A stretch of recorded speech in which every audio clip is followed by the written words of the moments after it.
Bismillahirrahmanirrahim. Assalamualaikum warahmatullahi wabarakatuh. Waalaikumsalam warahmatullahi wabarakatuh. Kembali bersama kami di edisi podcast Radar Bengkulu.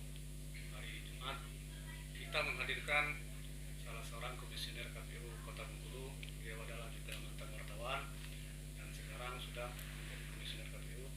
Kebetulan di divisi perencanaan data dan informasi KPU Kota Bengkulu. Beliau adalah Bung Rumi Sugara. Apa kabar Bung Rumi Sugara? Alhamdulillah baik. Alhamdulillah.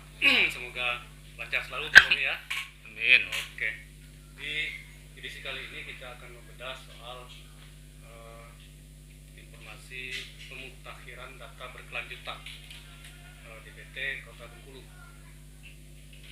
DPT Kota Bengkulu yang mana KPU Kota Bengkulu selalu melakukan update data per bulan ya Bung Rumi. Iya. Oke. Silakan Bung Rumi sampaikan Bung Rumi terkait dengan update data DPT Kota Bengkulu. Terima kasih kepada Bung Christopher yang telah memberikan kesempatan kepada kami KPU Kota Bengkulu untuk mensosialisasikan kegiatan daftar pemilih berkelanjutan. Oke.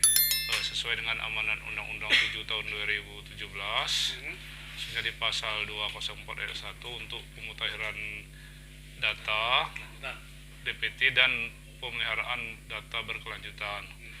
KPU Kota Bengkulu telah melaksanakan kegiatan pemutakhiran data pemilih berkelanjutan kemarin mulai bulan April bulan April. ya, karena sebelumnya kita melaksanakan penyusunan DPTB. Nah, daftar pemilih berkelanjutan ini data awalnya berasal dari DPT terakhir Ya. pemilihan gubernur tahun 2020, DPTB atau pemilih yang menggunakan KTP jumlahnya 2.225, sehingga totalnya 2.246.732. Nah, sumber data ini kita sandingkan dengan database layanan dari Dinas Kependudukan dan Catatan Sipil Kota Bengkulu. Berarti disandingkan. Ya, hasilnya ini data dari DPT terakhir kan bulan Oktober 2020 Ya. sampai penyandingannya tanggal 30 Maret 2021. Ya. Kita sudah mendapatkan data mulai dari jumlah orang yang meninggal dunia, kemudian orang yang pindah domisili, serta ada yang mungkin perbaikan elemen data seperti nama atau tempat tanggal lahir. Selain itu juga dalam pelaksanaan DPTB ini kita bekerja sama dengan Korem dan Polda Bengkulu untuk mendapatkan informasi jumlah berapa personil TNI atau Polri yang memasuki purnawirawan atau pensiun dan berapa jumlah penduduk Kota Bengkulu yang alih status menjadi anggota TNI Polri. Ya, selain itu juga kita menyurati Kanwil Kemenkumham untuk mendapatkan data berapa jumlah warga Kota Bengkulu yang dicabut hak politiknya sesuai dengan putusan pengadilan. Dari data yang kita dapat, ini bulan April ya, jumlah kalau di bulan April hasil sanding dengan data Dukcapil dari Oktober 2026 sampai 30 Maret 2021 jumlah yang di TMS-kan tidak memenuhi syarat karena meninggal dunia sebanyak 1.161. Ada juga yang menjadi Oktober 2000 ya ini. 2020 ya. ya, yang pemilih baru. Nah, pemilih baru ini jumlahnya 171 orang. 171 orang. Ya, ini pengertian dari pemilih baru yaitu orang yang baru memasuki usia 17 tahun atau orang yang belum berusia 17 tahun tapi sudah menikah atau pernah menikah. Termasuk juga ada yang pemilih pemulanya yang anggota TNI atau Polri yang pensiun. masuk di dalam kategori pemilih baru atau pemula. Ya. Sedangkan yang tidak memenuhi syarat seperti meninggal dunia tadi. Nah, pindah domisili ini ada yang keluar kota Bengkulu, ada yang masuk kota Bengkulu, ada yang pindah antar kecamatan dan kelurahan. Nah, yang pindah domisili jumlahnya ini 161 orang pada bulan April maksudnya. Nah, data ini juga kita terima dari tanggapan atau masukan masyarakat melalui link ke KPU Kota Bengkulu, melalui Instagram dan Facebook, serta kita kemarin juga menyampaikan ke grup forum RT RW Kota Bengkulu untuk mendapatkan masukan-masukan dari masyarakat apabila ada warga sekitar yang meninggal dunia, pindah domisili atau memasuki usia 17 tahun. Kita juga membuka layanan di kantor, bagian petugas di depan. Apabila ada warga yang ingin menyampaikan nama pemutakhiran data, baik yang baru masuk Kota Bengkulu ataupun yang ada keluarganya meninggal, bisa juga disampaikan di layanan PPID di depan. Ya, sehingga semua tanggapan dan masukan masyarakat untuk pemutakhiran data pemilih yang ada di Kota Bengkulu kita bisa terima. Selain itu juga kita kemarin menyampaikan usulan kerjasama dengan Dinas Pendidikan Provinsi Bengkulu untuk mendapatkan informasi tentang siswa yang SMA sederajat kelas 2 atau kelas 3 yang berusia 17 tahun. Nah, itu rencana ke depannya. Kegiatan ini tujuannya untuk memperbarui data pemilih. Berarti kita ada update setiap bulan? Setiap bulan. Nah, update setiap bulannya ini kita melapor ke KPU Provinsi itu paling lambat tanggal 3 bulan berikutnya. Tanggal 3 bulan berikutnya. Ya, dan kita juga sampaikan ke publik melalui media sosial. Selain itu juga ditempelkan di papan pengumuman di kantor. Tujuan dari pemutakhiran data berkelanjutan ini untuk memperbarui data, update data, seperti memasukkan nama pemilih baru tadi, kemudian menghapus nama yang sudah tidak memenuhi syarat. Selain itu juga dapat membantu untuk pemutakhiran data pemilih berikutnya, pada pemilu berikutnya. Mungkin seperti itu. Tidak ke depan untuk pemutakhiran data tidak lambat lagi seperti yang lalu-lalu, Bung Rumi ya.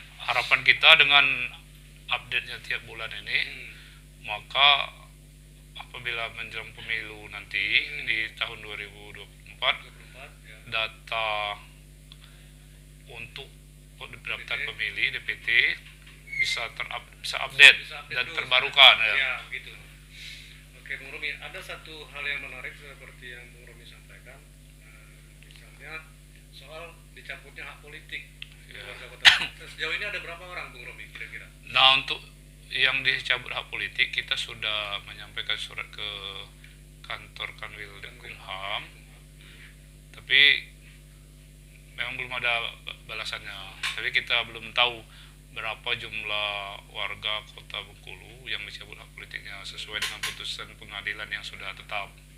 Mudah-mudahan tidak ada, Bung. Amin. Karena kalau ada berarti berkurang lagi nih. Iya. Ya. Lalu Bung Romi,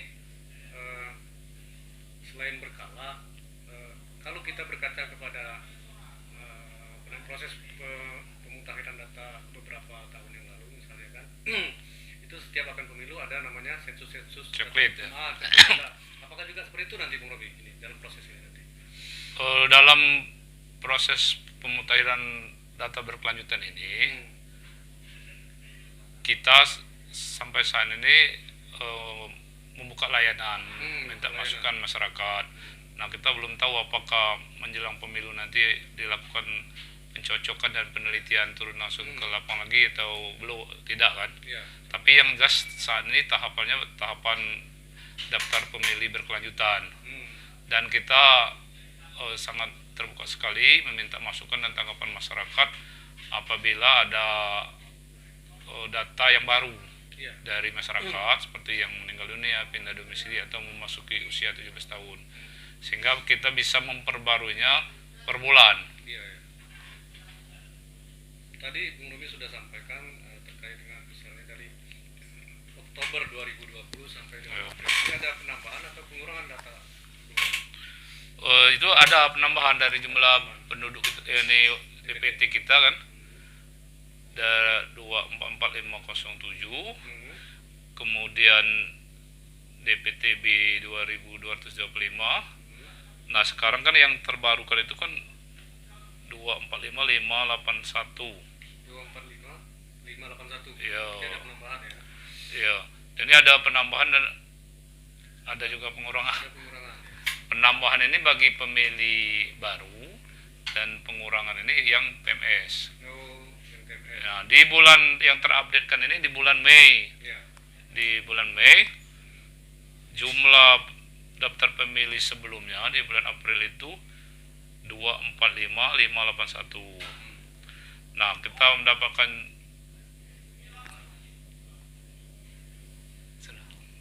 jumlah pemilih baru 176. Nah, yang meninggal dunia pada bulan April itu kita update di bulan Mei 170 orang, pindah domisili 176 orang, ada juga yang pindah keluar kota Bengkulu 3 orang.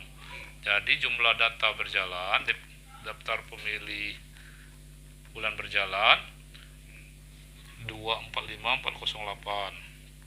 Itu yang kita update. Itu yang update ya? Ya. Update terbaru. Ya. Oke, berarti setiap bulan akan diupdate terus oleh KPU. Iya. Iya. Sama dengan Dukcapil, TNI Polri. Iya. Ya. Oke. Kemudian dari Dignas. Dari Diknas juga. Nah, kita juga ada rencana ingin melakukan kerjasama dengan pemerintah Kota Bengkulu untuk mendapatkan informasi data kependudukan dari kantor lurah atau kecamatan. Ya, itu. Nah, kita saat ini sedang menyiapkan draft kerjasamanya. Harapan kita ke depannya bisa dilakukan kerjasama antara KPU Kota Bengkulu dengan Pemda Kota Bengkulu agar kita mendapatkan data update terbarukan dari kantor lurah. Sebab yang ada juga kita menemukan untuk yang pindah domisili ini kan bagi yang melapor ke Dukcapil terdata ada. Terdata. Nah, sementara bagi yang tidak melapor ke Dukcapil Tidak terdata. tidak terdata dengan jelas. Itu harapan kita. Iya. Kalau melalui pihak kelurahan kan ada laporan dari masing-masing RT. Ya. Itu harapan ke depannya. Bung, kira-kira yang soal pemilih yang tidak memenuhi syarat misalnya ada berapa, lalu pemilih yang eksodus atau pemilih yang meninggal kira-kira ada berapa, dan kemungkinan-kemungkinan yang lain bisa Bung sampaikan, Bung. Silakan, Bung. Terima kasih kepada Bung Topper Ya. untuk kategori pemilih tidak memenuhi syarat. Ya. Seperti yang sudah disandingkan dengan Dukcapil itu, kita mendapatkan pemilih yang meninggal dunia. Meninggal dunia. Di bulan April kemarin jumlahnya 170 orang. Itu 1 bulan. Ya.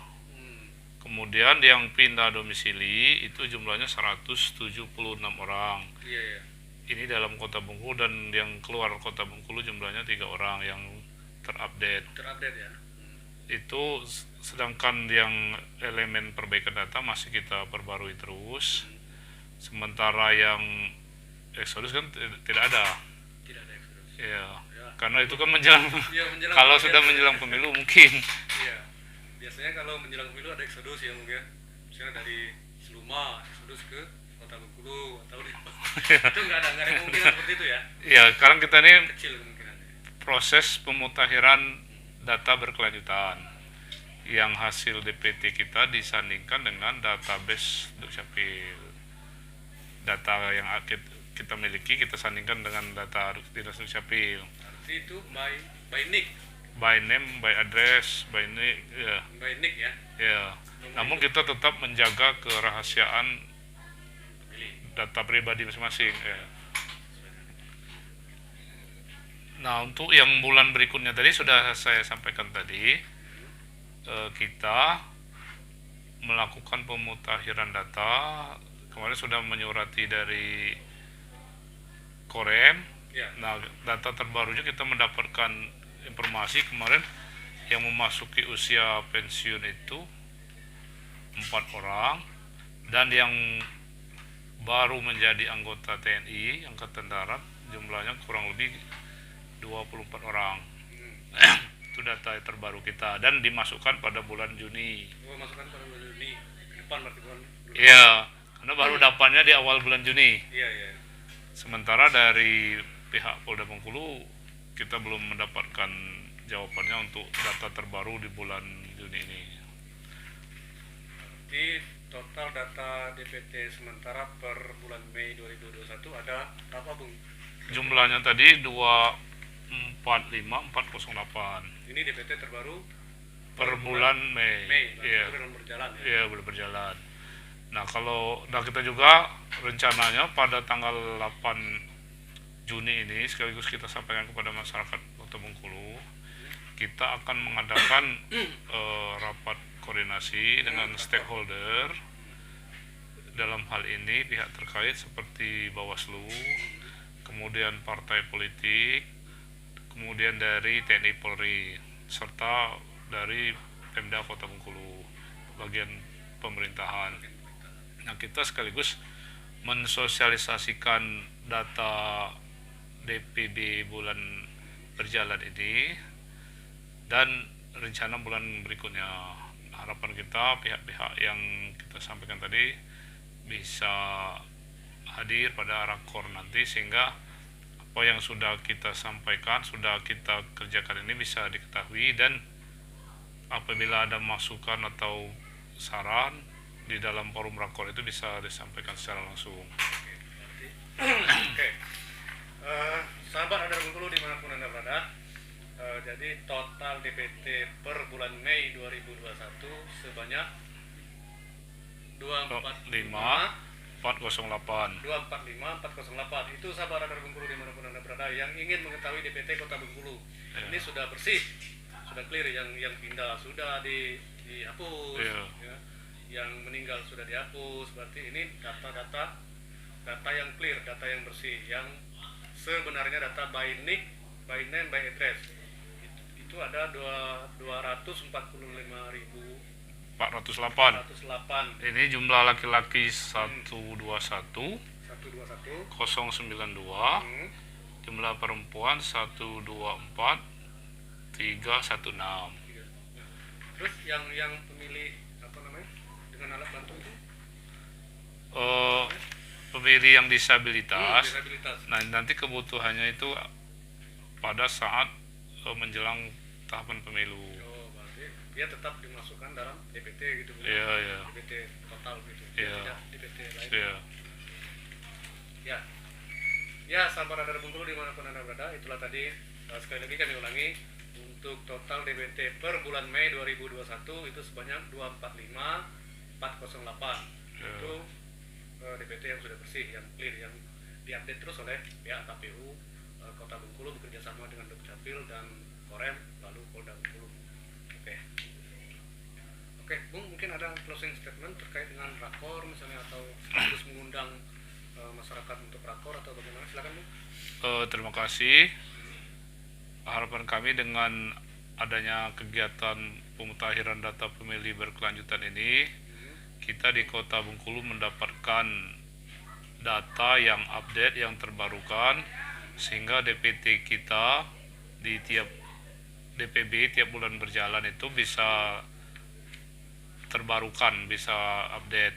Dan kita juga minta masukan kepada masyarakat apabila ada ditemukan atau ada tetangga atau warga sekitar yang kira-kira belum masuk di dalam daftar pemutakhiran data ini, bisa disampaikan ke layanan online KPU Kota Bengkulu, bisa di lewat Facebook, Instagram atau WA, dan bisa juga disampaikan ke kantor KPU Kota Bengkulu. karena ada petugas PPID yang melayani setiap hari kerja. Nah, selain itu juga kami mengucapkan terima kasih kepada semua pihak, baik Dinas Dukcapil, dari Polda, dari Korem dan Kodim yang sudah bekerja sama membantu menyampaikan informasi data penduduk yang baik yang baru, pemilih awal, pemilih baru ataupun yang sudah tidak memenuhi syarat seperti meninggal dunia, pindah domisili, dan alih status menjadi anggota TNI Polri. Terima kasih. Wassalamualaikum warahmatullahi wabarakatuh. Oke, sahabat Radar Bengkulu dimanapun Anda berada, demikianlah podcast kita hari ini, sore ini dengan Bung Romi. Beliau ini juga mantan wartawan yang sekarang menjadi komisioner KPU Kota Bengkulu, Divisi Perencanaan Data dan Informasi Kota Bengkulu. Dan apabila informasi tadi kurang lengkap, sahabat Radar Bengkulu bisa datang ke KPU Kota Bengkulu, akan diberikan informasi secara lengkap oleh KPU Kota Bengkulu. Demikianlah, lebih kurang kami mohon maaf. Bila itu topik wadaya, wassalamualaikum warahmatullahi wabarakatuh, dan sampai jumpa. Sampai jumpa. Wassalamualaikum warahmatullahi wabarakatuh. Bye.